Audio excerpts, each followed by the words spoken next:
Inulan ng batikos ang pahayag ni Congressman Bong Suntay sa Kamara tungkol sa anyay naisip niya nang makita si Ann Curtis.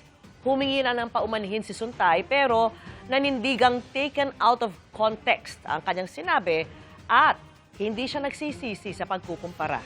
Mula sa Kamara, nakatutok live si Mark Salazar. Mark! Tama, Vicky, tama. No? Sa maghapong ito, mas nagliyab pa ang mga opinyon laban kay Quezon City Representative Bong Suntay at dun sa hirit niya kay Ann Curtis. Bagamat kagaya ng sinabi mo, nagsorry na siya, hindi ba? Pero marami pa rin ang hindi kumbinsido. Kontrobersyal ang sinabi ni Quezon City 4th District Representative Bong Suntay sa hearing ng House Justice Committee. Nakita ko si Ann Curtis, ang ganda-ganda pala niya. May desire sa loob ko na nag-init talaga. Na-imagine ko na lang kung anong pwedeng mangyari. Pero siyempre, hanggang imagination na lang yon. Pero hindi naman siguro ako pwedeng kasuhan dahil kung ano-ano yung na-imagine ko eh. Agad inalmahan ng mga miyembro ng komite ang anilay mga salitang offensive sa kababaihan na walang kinalaman sa tinatalakay na impeachment complaint laban kay Vice President Sara Duterte. Kinundi na rin ito ng Philippine Commission on Women. Ang mga sinabi raw ni Suntay ay sexual objectification o pagtrato sa kababaihan bilang isang bagay para lamang sa pagnanasang sexual. Nahayagang ginawa ng isang taong may katungkulan at dapat pinagtitiwalaan.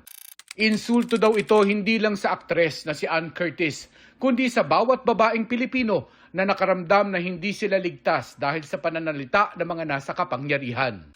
Isa raw itong seryosong betrayal of public trust at isang paglabag sa Republic Act 11313 o ang Safe Spaces Act. Public apology naman ang hinihingi ni Gabriela Party List Representative Sara Ilago dahil ang pagbabahagi daw ni Suntay ng kanyang imahinasyon tungkol sa isang babae ay tahasang pambabastos. Ang mas nakakadismaya raw, sabi ni Quezon City Joy Belmonte, majority floor leader pa naman daw si Suntay ng Konseho ng Lungsod noong ipinasa nila ang bawal bastos ordinansa laban sa mga mahalay, malisyoso at mapanlait na salita at gawa. Ang sabi ni Suntay kahapon, wala raw mali siya ang kanyang mga sinabi tungkol kay Curtis at inilarawan lang niya ang kanyang punto sa pagtanggol kay Vice President Sara Duterte na nahaharap sa impeachment complaint kung bakit hindi pwedeng parusahan ng isang tao dahil lang sa kanyang iniisip. Matapos sa mga pambabatikos, nagsorry kanina si Suntay kay Curtis. Pero nanindigan siyang taken out of context ang kanyang sinabi. Kaya that analogy was not meant maliciously.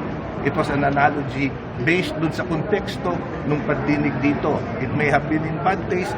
For some, I apologize kung meron tayong mga sensitivities na tinamaan, but that was not the intention. The intention was to make a point na usually, oftentimes, statements are taken out of context and conclusions are made. It was a fictitious situation.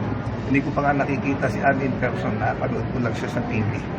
Dagdag di Suntay, pinagsisisihan niyang merong nasaktan pero hindi niya raw pinagsisisihan ang ginawa niyang pagkukumpara. Wala pang pahayag si Ann Curtis sa ngayon. Pero ang kanyang ina, tinawag na sick man at foul si Suntay. Ang kapatid naman ni Ann Curtis na si Jasmine Curtis Smith, sinabing hindi lang ito tungkol sa isang female celebrity kundi tungkol sa lahat ng mga babaeng minamaliit na mga lalaking nasa kapangyarihan. Kapag ang isang congressman daw ang nagsalita tungkol sa kanyang pagnanasa at imagination tungkol sa isang babae, pinalalakas daw nito ang kultura kung saan tinatrato ang mga babae bilang isang bagay na ginagamit, pinagpapantasyahan at ginagawa ng komentaryo sa halip na isang buong tao na may kakayahang magdesisyon, mag-isip at pamahalaan ng sarili. May paalala naman si House Speaker Bogie D sa mga mambabatas ngayong Women's Month. Bilang mga mambabatas, may bigat ang ating mga salita at hakbang.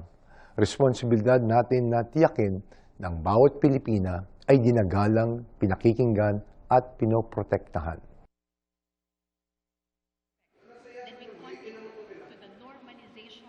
Sabi rin ni Gabriela Party List Representative Sara Ilago, Isa raw sa mga options na kanilang tinitingnan ay yung mag-file ng ethics complaint laban kay Suntay para daw mag-iwan naman ito ng leksyon sa mga mambabatas. At sabi niya, dapat daw siguro ang mga mambabatas ay sumailalim din doon sa gender sensitivity seminars para naman hindi na maulit na ito. Vicky. Maraming salamat sa iyo, Mark Salazar.